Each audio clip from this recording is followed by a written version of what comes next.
E se eu te dissesse que os cientistas já descobriram um método? E se eu te dissesse que os cientistas já descobriram um segredo para te fazer aprender qualquer coisa mais rápido?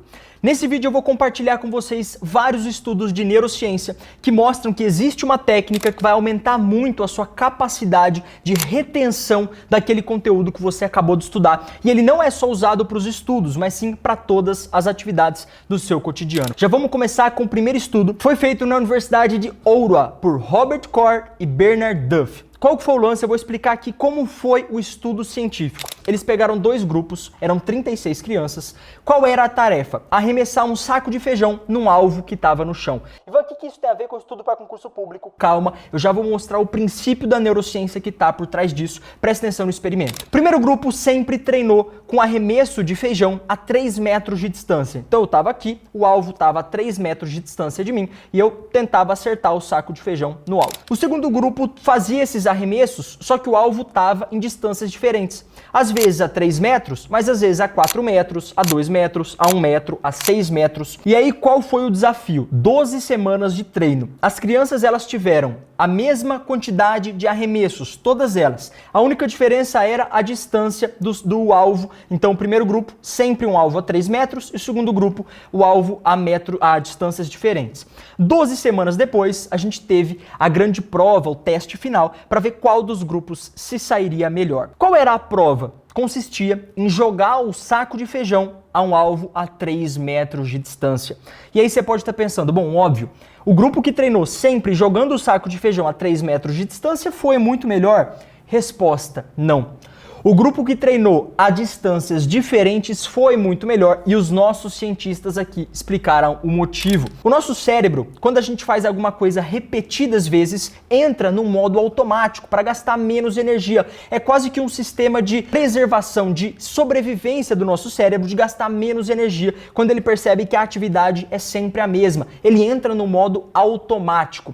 Então, aquele grupo que sempre jogava o saco a 3 metros entrou no modo automático e robótico e mecânico de fazer aquele movimento. Agora, o grupo que jogava os sacos a distâncias diferentes, o cérebro conseguiu aumentar muito a capacidade de entender o espaço onde eles estavam no ambiente e a força que eles precisavam jogar, então eles se saíram muito melhor, porque o cérebro tem alta capacidade de entender o ambiente e estímulos aleatórios estimulam muito mais o cérebro do que os mesmos estímulos. Então, os estímulos aleatórios nesse caso eram distâncias diferentes dos sacos, então o cérebro não entrou no modo automático. Primeiro experimento, o grupo que arremessou a distâncias diferentes foi muito melhor. O princípio da aleatoriedade da neurociência. O segundo estudo também feito por neurocientistas Nate Corner e Robert Bjork. Qual que foi esse estudo? Bora lá. Eles pegaram 6 pinturas de 12 pintores diferentes.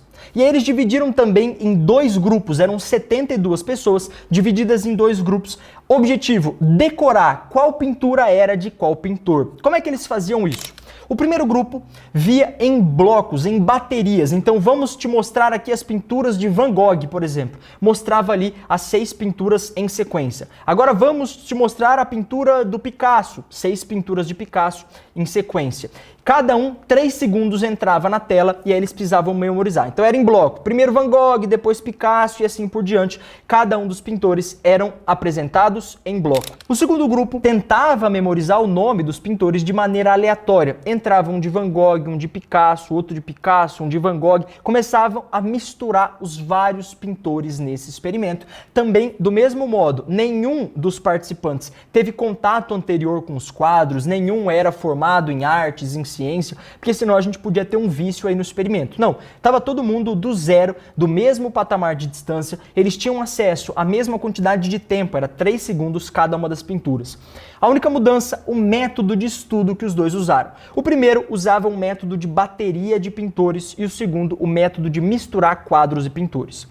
Resultado, o primeiro grupo acertou só metade dos quadros e dos pintores, conseguiu só relacionar corretamente quadros e pintores em metade dos casos.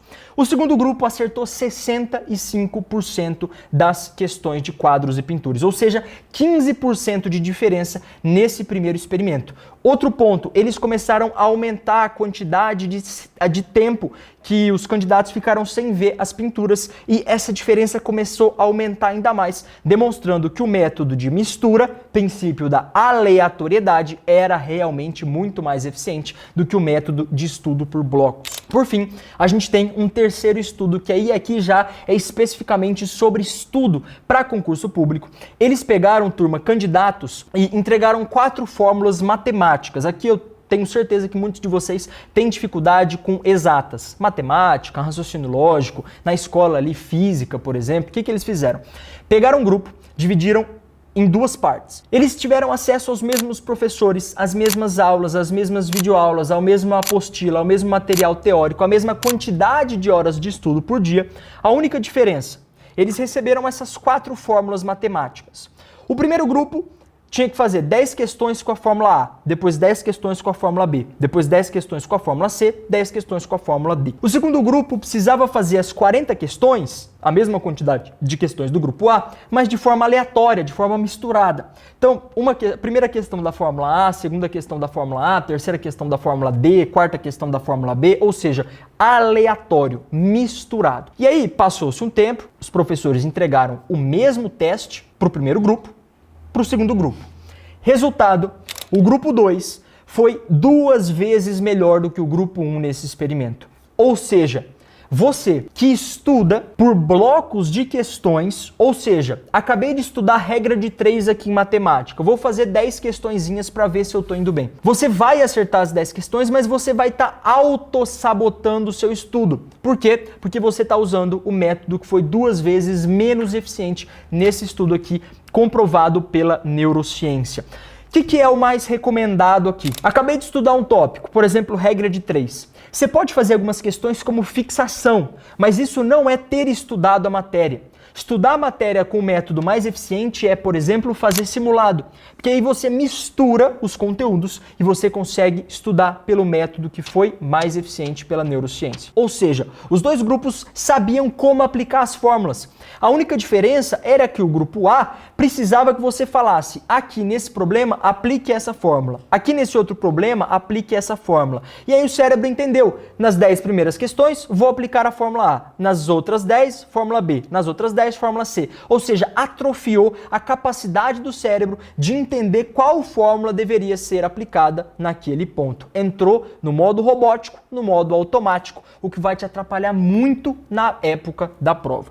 Por isso que é importante que você faça os simulados para aumentar a sua capacidade de interpretar o problema matemático e aí sim saber qual fórmula deve ser aplicada corretamente. Eu tenho certeza que muitos de vocês têm esse problema. Vocês sabem fazer regra de 3, por exemplo. Agora, vocês não sabem montar uma regra de 3 com as informações que o problema te dá.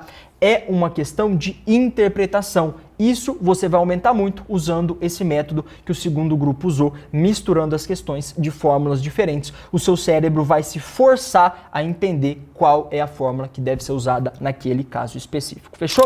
Então fica aqui o meu vídeo com os métodos de estudo comprovados pela neurociência. Se você já testou algum desses métodos, deixa aqui nos comentários. E claro, se você ainda não é inscrito no canal do YouTube da Brabo Concursos, você está perdendo muito conteúdo. Eu fui aprovado em 5 concursos públicos e o passo a passo que me fez conquistar todas essas aprovações eu entrego aqui nesse canal para vocês. Então, para continuar recebendo esse conteúdo gratuito, clica no botão inscrever-se e dá o seu curtir. Se você gostou desse vídeo, comenta aqui embaixo. Eu quero ver o seu comentário. Isso me ajuda demais a continuar produzindo esse conteúdo.